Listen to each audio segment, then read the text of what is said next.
pleased to be joined by my broadcast partner on the Bills Radio Network, color analyst Eric Wood, also the host of the Centered on Buffalo podcast. And Eric Wood's appearance is presented by Campbell's Chunky Soup.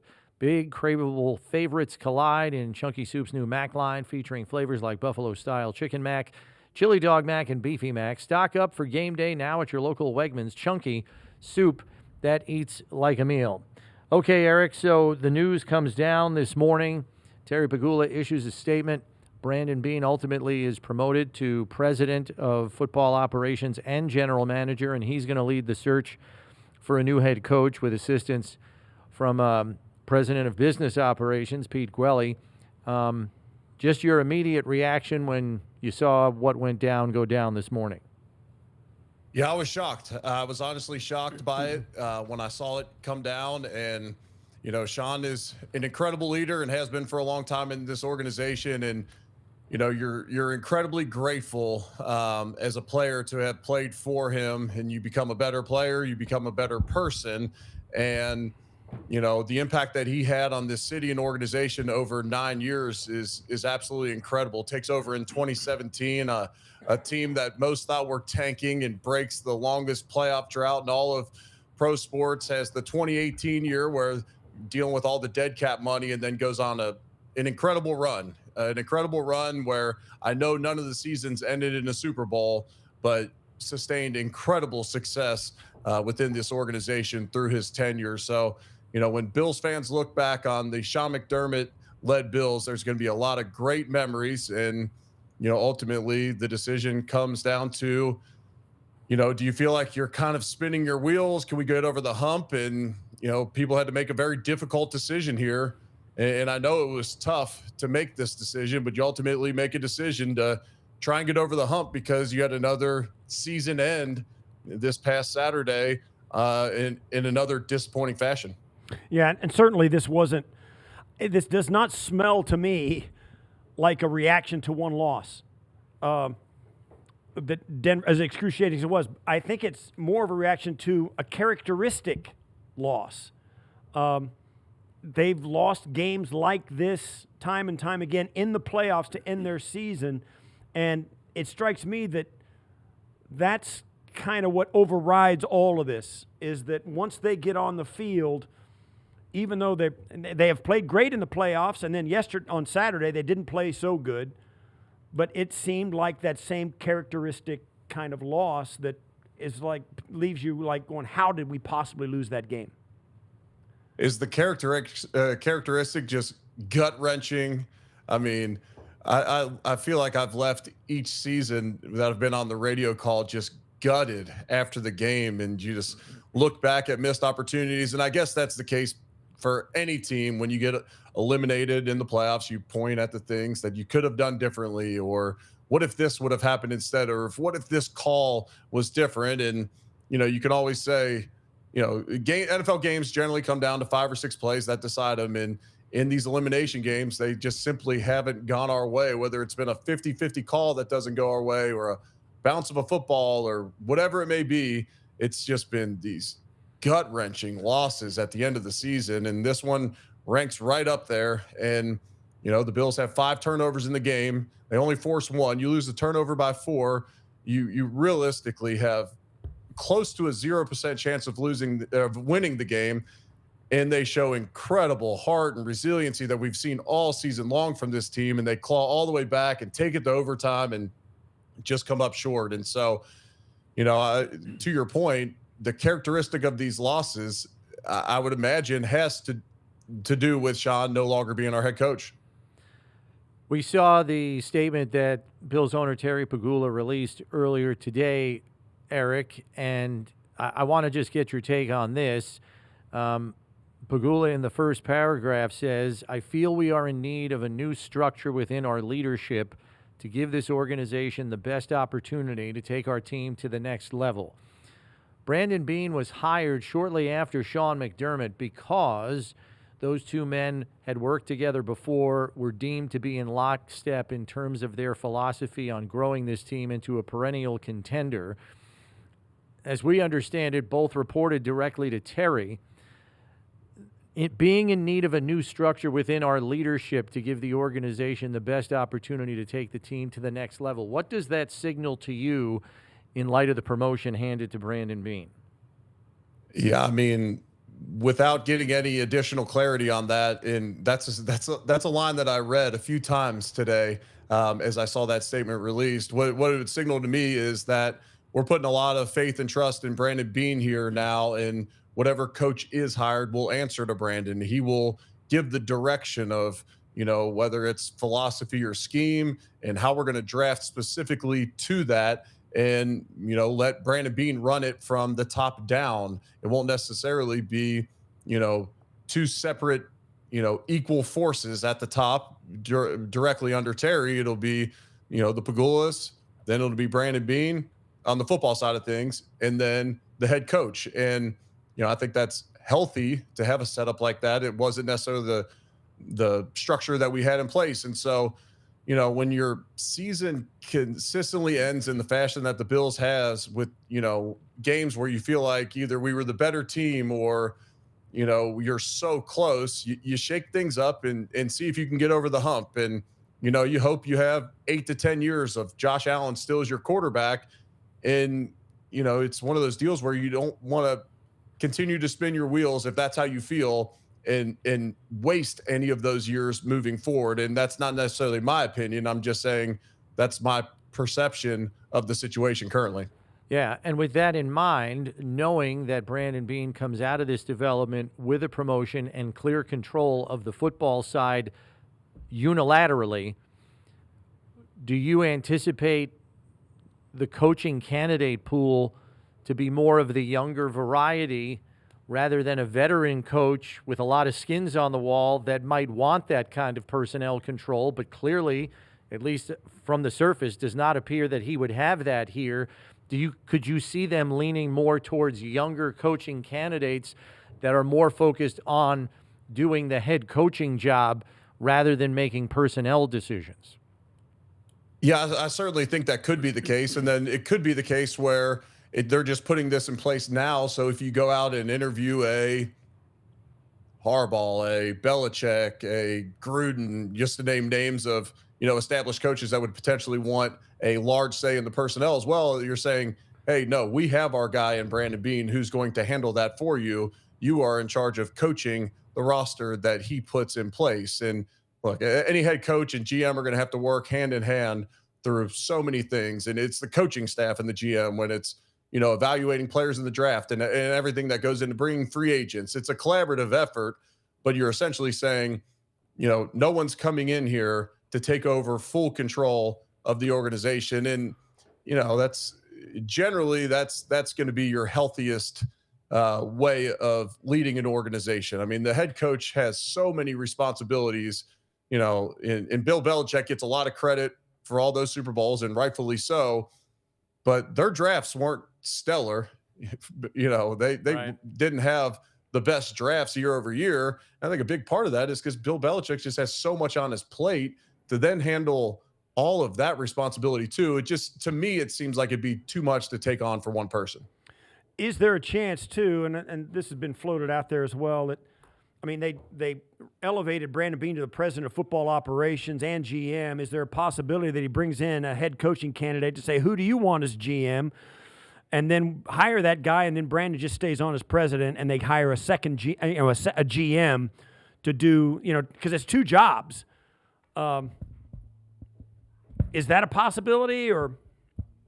I think it could be. I mean, I'm not ruling out anything at this point. Right. I think it essentially could be a possibility to where, Brandon has all of that experience running, the front office, and then he kind of runs it from a different role where you have a GM under him. And, whether that's somebody from within like a Terrence Gray, or whether that's bringing in somebody that has a good relationship with the head coach. I don't think you can rule out anything right now. You go out and hire a younger coordinator type, and that's a first-time head coach. It's probably going to be a situation where they come in and they answer to Beane and they answer to the Pagulas and they fall in line. You go out and take a swing on a very notable name that does want to bring in somebody, and you have to respect that. Then it certainly could be a possibility. Do you see any way that, because you're hearing from Terry Pegula in his statement that he wants to take the team to the next level, and obviously we've seen examples of that this year with Ben Johnson taking the Bears to the next level in his first year.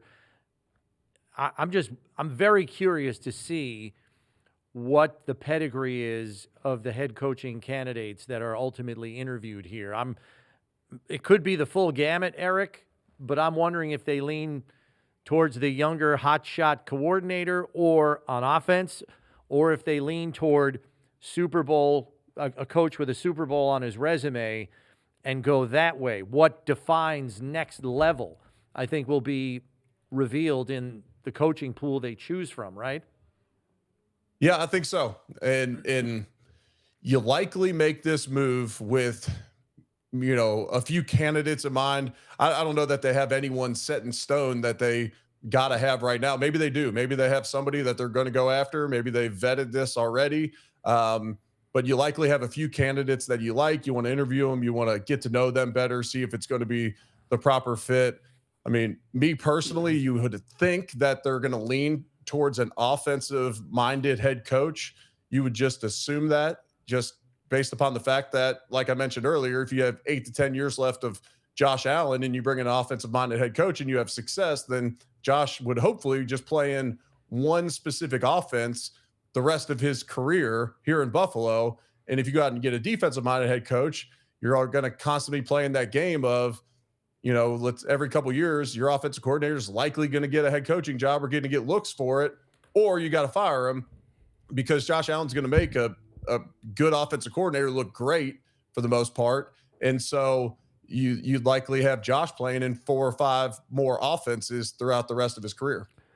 Yeah, you would think, and there's some obvious candidates, and we've been talking about them, no question about it. I mean, that's, and if you look down the offensive guys, it's got like Joe Brady's getting talked to by all these other teams, right? I mean, he's on the list of teams, of lists of coaches that are in high demand. You get Brady, you get Cliff Kingsbury, Clint Kubiak, all of these guys, Matt Nagy from Kansas City.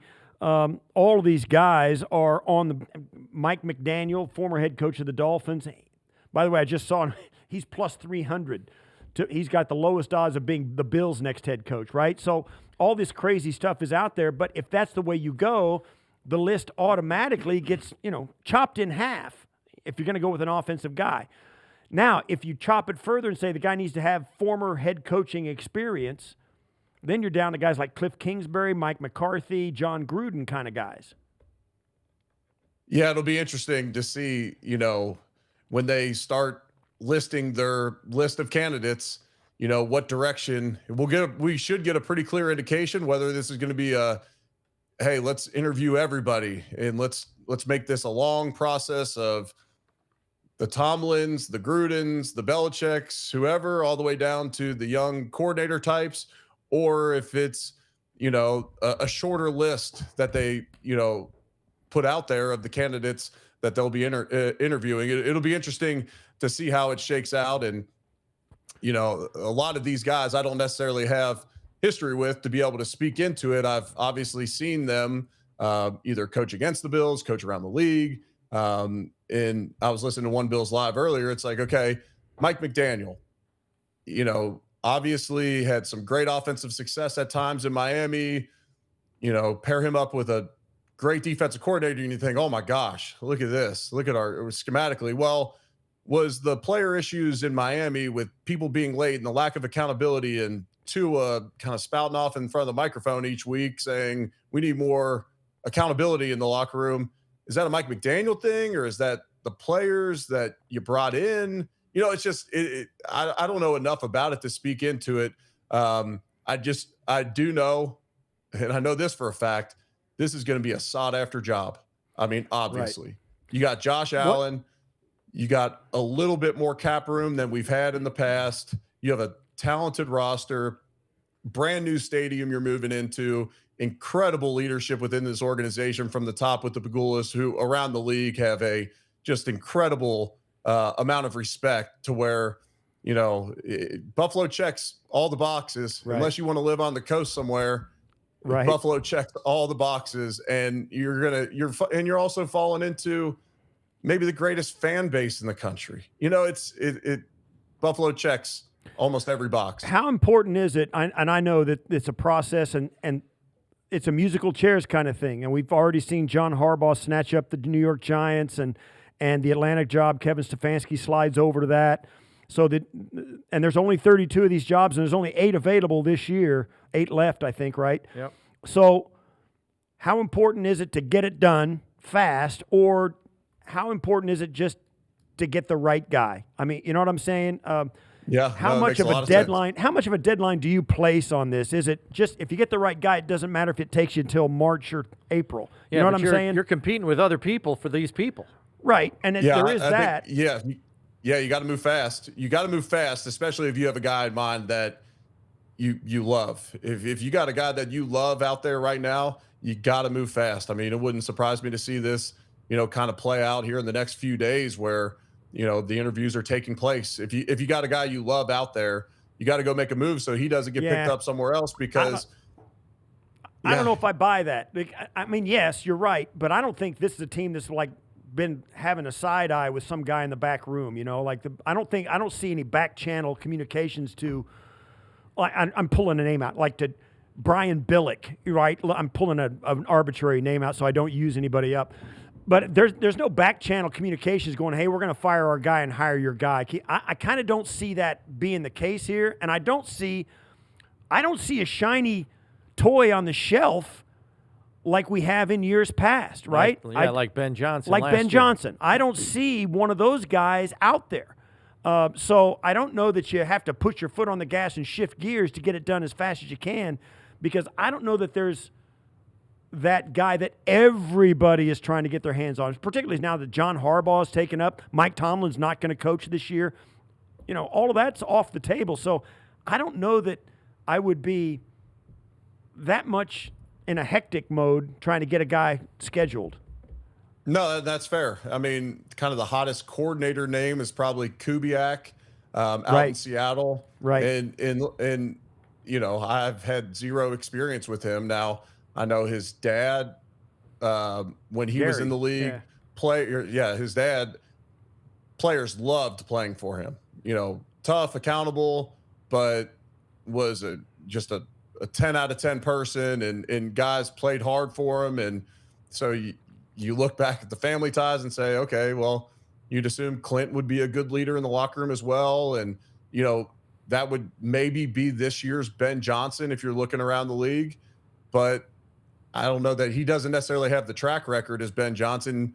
Kubiak's only been calling plays for 2 years. And so, it's going to be very, very interesting. Obviously, it's going to be very interesting to see how this plays out over the next few days and next few weeks, because what is it with the teams in the championship games right now? Until next week. Yep, can't talk to them until next week, and then they're hopefully prepping for a Super Bowl, and so right. Yeah, we'll see. To your point, if you got someone you love, and you already kind of have that in mind, even though you're not going into this. If the Bills win last week, obviously we have the same head coach and we go on to win a Super Bowl. We ain't switching, obviously. And but as the season's playing out, just human nature, you're looking around the league saying, man, I really like what they're doing here. Or I really, you see enough on film and you think, man, that's a guy that at some point we could potentially want in our building. Right. Yeah. And while Clint Kubiak's a hot name, the Raiders have requested permission to interview 49ers offensive coordinator Clay Kubiak for their head coaching job, his brother. I realize real quick, it's like, Mike Shanahan, does he, his coaching tree, I mean, it's like, going down to Kyle Shanahan, then McVay and all them, they all stem from Mike Shanahan. Yeah. And it's Mike McDaniel, it's pretty amazing. Yeah, it is. His coaching tenure was a mustard seed compared. You know what I mean? Yeah. Because it's grown into a huge tree. Yeah. Eric, I realize that this might be, excuse me, harder to pin down not knowing who the new head coach will be and what schemes will be involved on both sides of the ball. But as we often hear Brandon Beane say, your last game of the season often points you in a direction of where your roster needs help. Where, at least surface level, do you think this roster needs the most help positionally? Yeah, I mean, this is a conversation that we've had after the season the last few years, but I think pass rush has got to be improved. And I understand, Michael Hoyt and Ed Oliver being out for as much time as they were, that hurts. Bosa dinged his wrist this year, and it really hurt his numbers. But, being able to get to the quarterback is just, I mean, it takes so much pressure off the rest of the defense. And, I mean, you watch some of these playoff teams and you're envious of the way that they're able to get after a quarterback with a 4-man rush. And so even though we've poured a ton of assets into our defensive line and you have young guys in the system like a Deion Walker who played well this year at times and a TJ Sanders who you'd expect development from, and you hope to get back Hoyt and Ed Oliver and Rousseau's under contract and all of that. But I still think, pairing Rousseau with a top edge rusher on the other side is something you got to look at. And we, at times, were able to put pressure on Bo Nix, but it's another playoff game where you have 0 sacks, and that plays a big role in the game. And, at the end of the game, you got to have some closers along the defensive line. And we didn't have them at the end of the season this year. And, of course, that could have been different if it's Hoyt and Oliver on the interior. And then, this offense continued to put up points the entire season. And you dealt with injuries at receiver, but being able to find a guy that can be your guy on the outside, finding another receiver is likely something to address as well. Eric, thanks for the time. As always, enjoy what downtime you can find here, although with this coaching search, we may all be busy for the next few weeks. Yep, absolutely. Yep. Good season, fellas.